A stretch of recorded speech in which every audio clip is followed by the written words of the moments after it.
The Menudo tape? No, I don't have that one. Sorry. Jeremy, what's going on? You'd have to bring your own.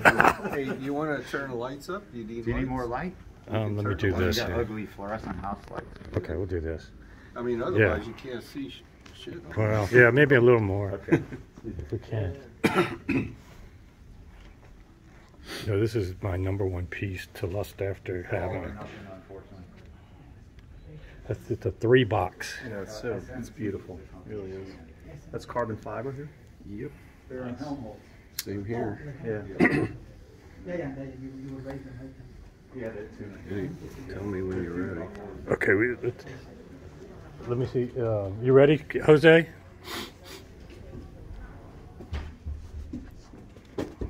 Yeah, we're here with Greg. He's going to walk through this. This is my #1 piece for lusting after, and he's going to walk through again, and for Jose and Doug, some of the background behind what went into building this. Yeah, this is the United Home Audio Super Deck. I didn't know what else to call it when we first started building it, so my team just, started calling it the Super Deck. So finally I said, oh, well, I can't come up with a better name, so let's just call it the Super Deck. But it's a 1, 2, 3-box system. It starts off, well, let's go from the power from the wall. The wall comes into the outboard power supply, and the outboard power supply has 3 big toroidal power transformers in there.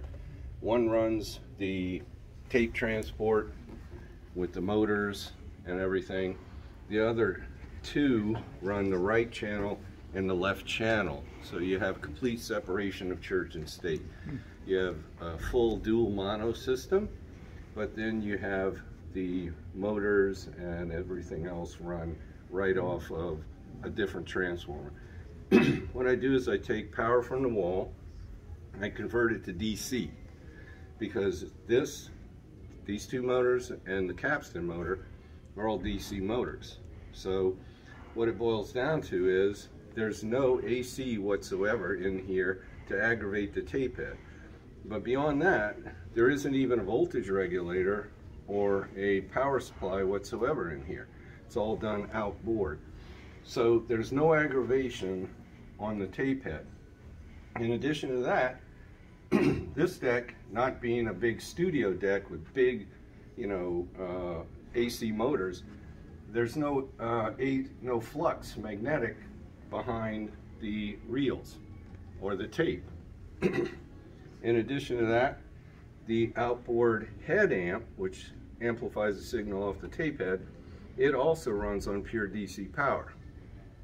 So there's nothing in here to aggravate anything else. That was what I wanted to do, to keep it all kind of modular. To give you an example, I use my own proprietary tape head. Nobody else can buy the tape head. I formulated the tape head specifically to go with the outboard head amp. And the tape head has a very low output, low impedance. It's kind of like a low output moving coil cartridge versus a moving magnet cartridge. So you get, in my opinion, you get a lot more detail off of it. And with the proper head amp, you can also take that detail into 3D dynamics. And that's what I was looking for. This is not a studio deck. I don't make studio decks. These are audiophile decks. And the head amp has a number of innovations in it. For example, the chassis are all billet aluminum. In addition to that, lining all of the inside is Richlite material, 3/4 inch Richlite, which is very inert material.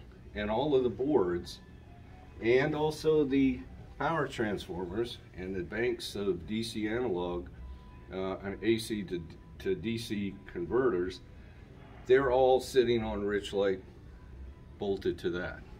So you have a very inert chassis, solid billet aluminum faceplate, the whole bit.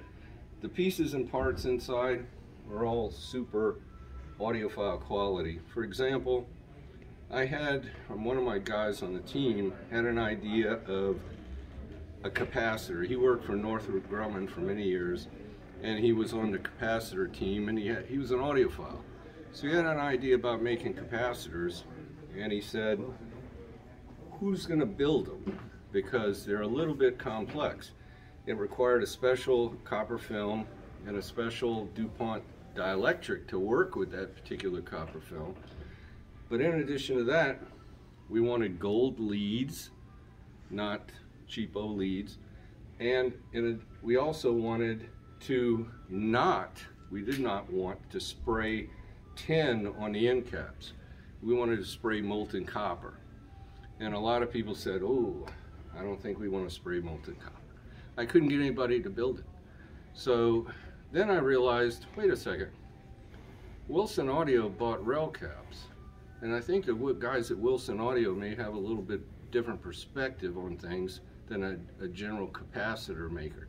So I went to a guy with Wilson, and he looked at the drawings and said, well, give it a shot. And they did, and they actually sprayed molten copper. They used the proper pieces and parts for the capacitors. And what was interesting about it is when I got the capacitors, they had silk screened on their super cap. And I said, why did you put super cap? Well, where are they going? In a super deck. Super caps in a super deck. So I copyrighted it, and they're my exclusive.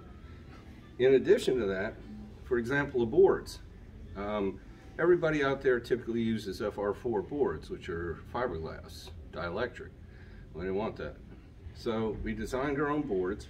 It's hyper pure, thick runs of copper. It has an actual gold below and above the copper, real gold. On top of that is a ceramic dielectric. Nothing can permeate this board. It will never absorb moisture or anything. It's certified use in outer space. So they were the best boards that I could come up with. Another example, just resistors. Normal resistor is a cylinder with 2 wires coming out of it, not these. These are actual chips of the mineral mica, and they have little devices on there that resist. So for example, if you want to order resistors and you want to hopefully resist equally from channel to channel, maybe you can get them at, 0.3, point whatever. But these you can get at 0.003, okay? So at that point, you're equal channel to channel. So a lot of innovations have gone into this. Now, one thing I also wanted to do was give the guys an option of not eating up a lot of rack space. Okay, because if you buy, without the rack, you have the tape transport, the outboard head amp, and the outboard power supply. It's taking up three different shelves. And sometimes on your audiophile shelves, it can get fairly expensive. So what I did was I set up this rack system that would accommodate the tape transport and the outboard head amp. But thinking about it, I said, well, if I'm going to do that, why not have it suspended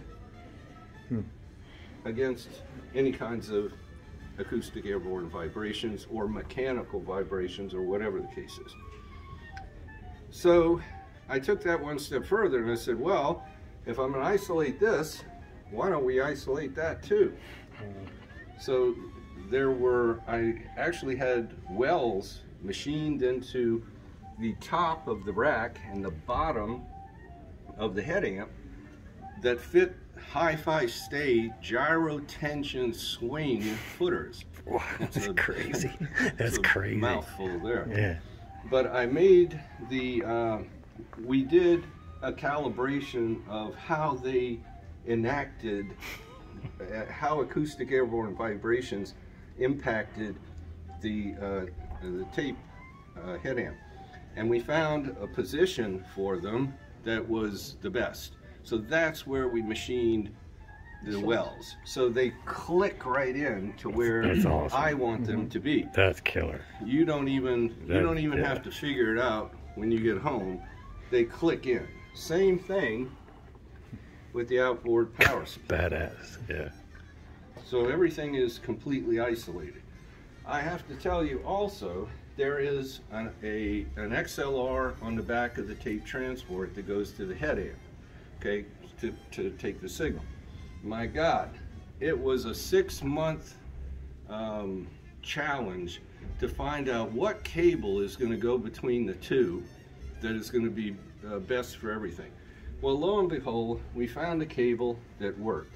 So to keep continuity, I ran the same cable from the tape head to Furtec, high-end Furtec XLR outputs, to high-end Furtec XLR inputs for this, and we used the same cable with Furtec carbon fiber top-of-the-line XLR connectors. There's nothing in this thing that I would call second quality. It's more like innovation, all the way from moving the tape to amplifying the signal to providing the power. And it's dead quiet. I heard it the other day when you were playing it, that you can't hear the reel at all. Yeah, and that's the DC motors. The DC motors are extremely quiet. And I also take it, you know, there's so many different innovations. This carbon fiber apparatus here just dampens the front panel between the reels so you don't get any vibration there. Inside, this is a new billet aluminum tape head cover that I had made, and it's lined with mu metal on this side and this side all the way across, custom cut. And I've got the cuts on my fingers to prove it. The mu metal fits in there and is glued in with JB Weld. So the tape head also sits in a mu metal can. So I've done everything I can figure out to do to isolate the tape head so that nothing is aggravating it, not acoustic airborne vibrations, not anything whatsoever, so that we can just simply pass the tape head and give it to this guy and let him run with it. And the stand is separate as well, right? Yeah, the stand is an option, and the hi-fi stay gyro tension swing footers are an option as well. Can you give us the cost and the 50% discount you're offering today? Well, the cost is $90,000 for the tape transport, the outboard head amp, and the outboard power supply. The rack is $6,000. This one has the carbon fiber side panels to kind of match this. I also have carbon fiber face plates available for the head amp and the outboard power supply that are equally as nice.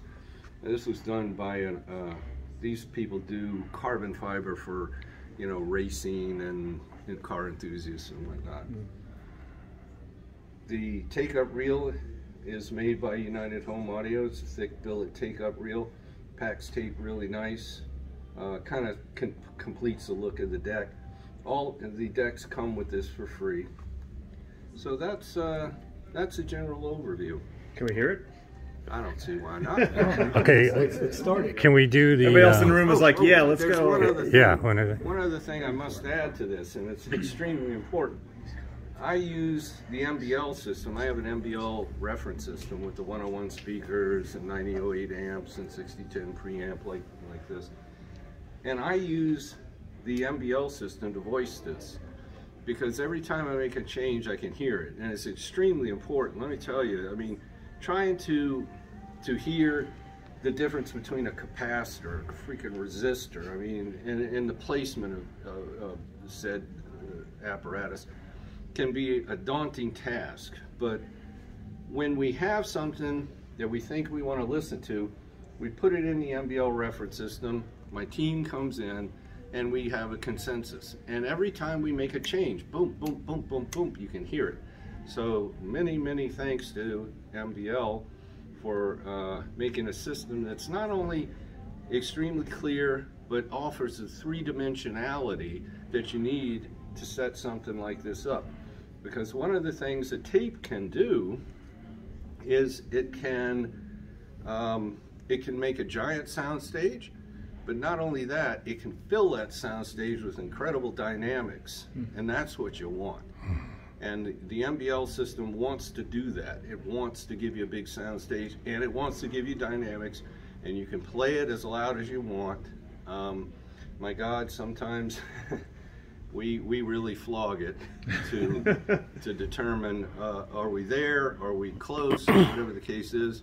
So many thanks to Jürgen Rice and Christian Hermling of MBL, and of course Jeremy Bryan for putting all this great stuff here. Yeah, great job. Yeah. So that we can listen to it on the MBL Extreme MK2 system. Yeah, let's listen to it. Led Zeppelin, I think it blocks me on the video, so anything other than Zeppelin. Put on the blue, the CST, Yeah. the tape one. We got 2 MBL owners here already. Not this though. Not this. You're placing an order later today. Hope you enjoyed that, guys. This is really just a killer piece. I'll just play a little.